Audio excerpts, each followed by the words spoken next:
Right, welcome to part 4 of lecture 7 FMGT 3224, where we are looking at variance analysis. We have just finished labor. We've talked a little bit about overhead variances, and we're going to drill down into that in more detail right now.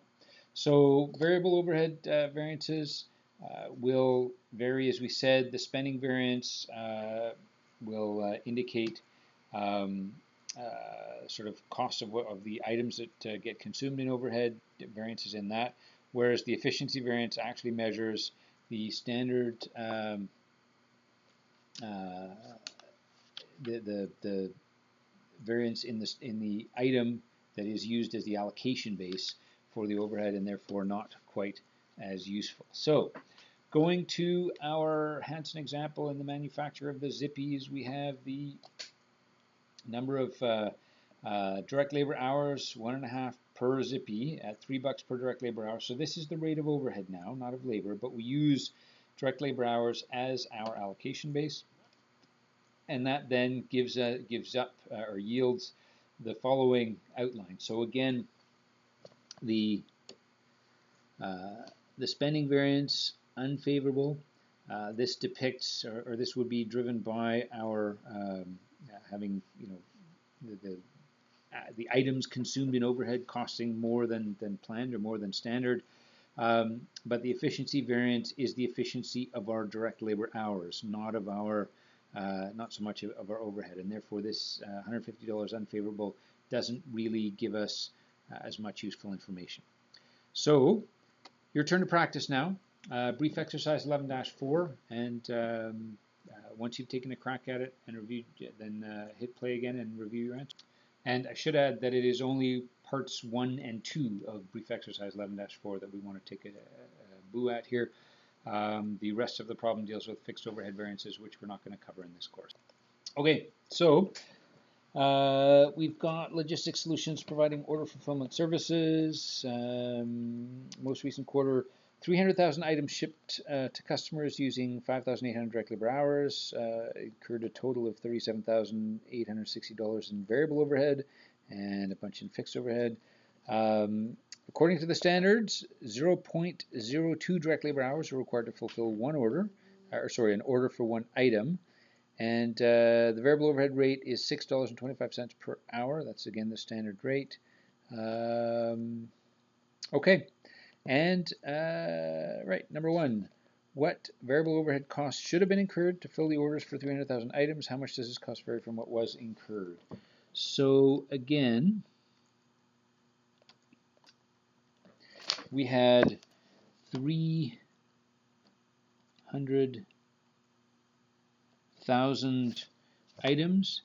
Each item should have been 0.02 hours, and each hour should cost $6.25.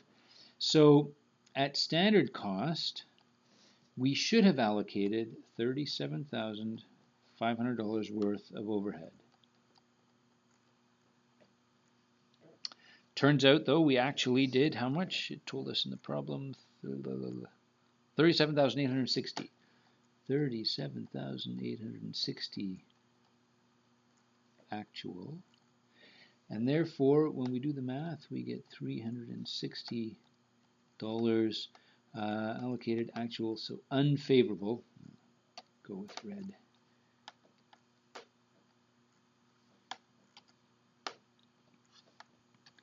For our variable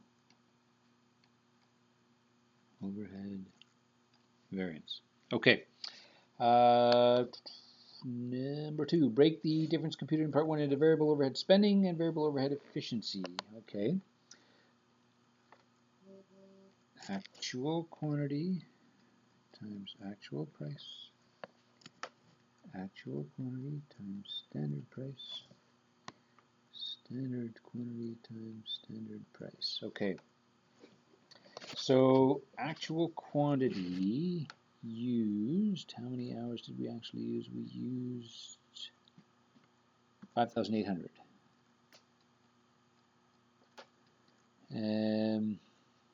Doesn't tell us the price, but the total was 37,860. So actual quantity 5,800. The standard price per hour was 625, which allows us to calculate this, and that works out to 36,250. And the standard quantity is, well, 300,000 times 0.02. We did the math up here. The total was 37,500. So 300,000 times 0.02. That's our standard quantity times the standard price of 625. Okay, 37,500. And so then we can now work out the component of a variance and the overhead spending variance.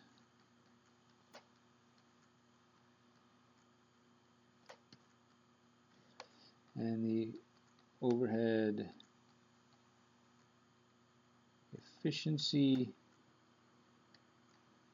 variance are, doing the math here, 1,610, and it went up as we went to the left, right? So that makes it unfavorable. And on the efficiency side, it went down, so it's favorable here. So we used fewer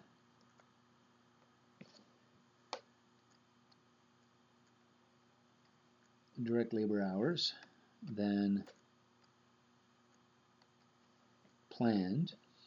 Okay, so again, unfavorable overhead spending variance, things cost a bit more than they perhaps ought to have, and we were more efficient with our direct labor hours, which really has nothing to do with overhead, and therefore this variance has less or limited value to us, and we just need to kind of keep an eye on that. We shouldn't be patting ourselves on the back in the overhead department, if you will, for a favorable variance here.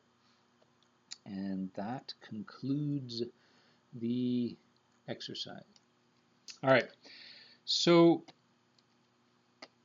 as we said, the efficiency variance, the overhead efficiency variance is actually going to move in exactly the same direction as the labor efficiency variance if the direct labor hours is the basis on which we allocate overhead.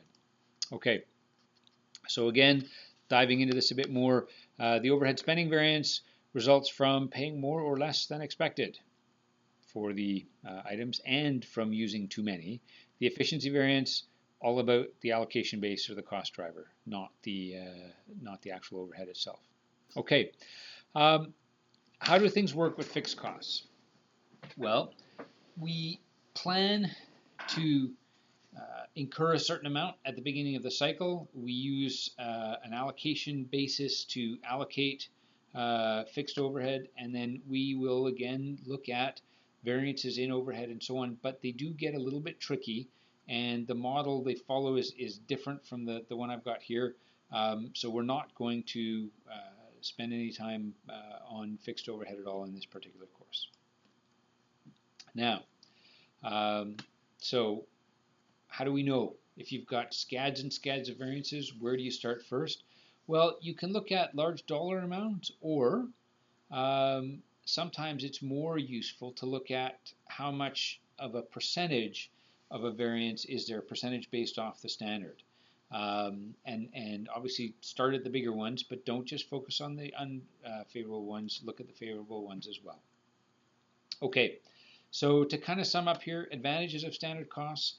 The idea is that by doing several cycles of this, you can focus on areas where there are larger variances and begin to reduce your production costs. It allows you to be more efficient with your management because you're only focusing on areas where there are problems. Theoretically, you get more detail and better information for making decisions, and ultimately better cost control. But there are some disadvantages as well.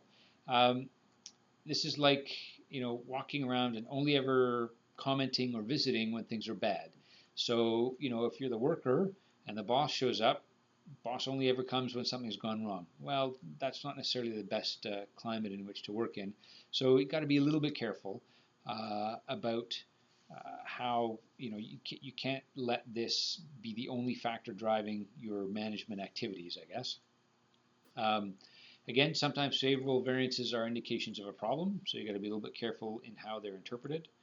Um, and sometimes, you can just focusing on standards is the wrong approach, and you can miss some important details or other factors if that's all that happens. Um, and that pretty much concludes Lecture 7. Make sure you attempt all the homework and check your work before the quizzes this week.